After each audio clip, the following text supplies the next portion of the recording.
Good day, here's the latest news for today.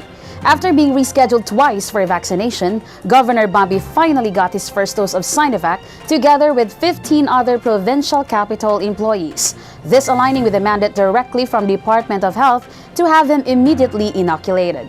Let's hear Regiana Mormaygay for the full details. Yes, Queen. The provincial government of Misamis Oriental welcomes the week with another success on the implementation of Res Bakuna Kasangganang Bida vaccination process at ease, proper and efficient.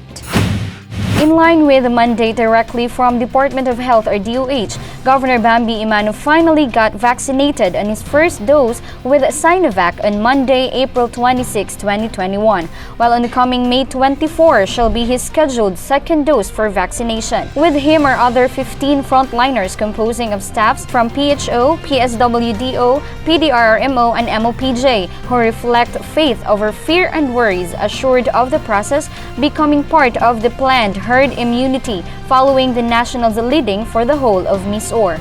To keep and ensure how important health as part of Governor Bambi's governing pillars, Misamis Oriental steadfast and thriving through the test of time, especially in fighting against the pandemic.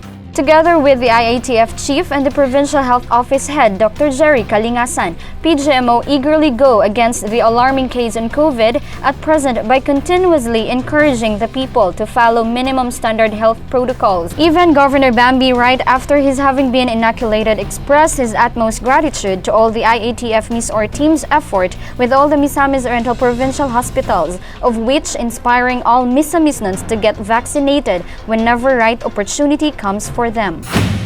Surely it takes an effective leader to lead with vigor, empowered to make a difference despite of the overwhelming situation, putting hope in every Misamisnon's heart.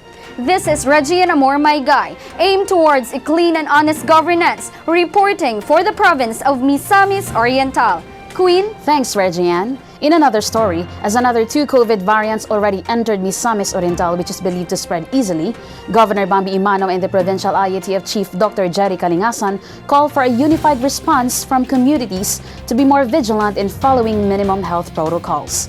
Here's Raymark Simanya for the update. Yes, Queen, in reaching the utmost aim on herd immunity for all, in combating this COVID-19 pandemic, the Provincial Health Office Misor, headed by Dr. Jerry Kalingasan, who's at the same time the Provincial IATF Chief, vigorously calls for a unified response from communities to be one in this endeavor. Quoted in his speech during the weekly Monday virtual flag-raising ceremony is the alarming state of the province as 2 COVID variants enters Misamis Oriental.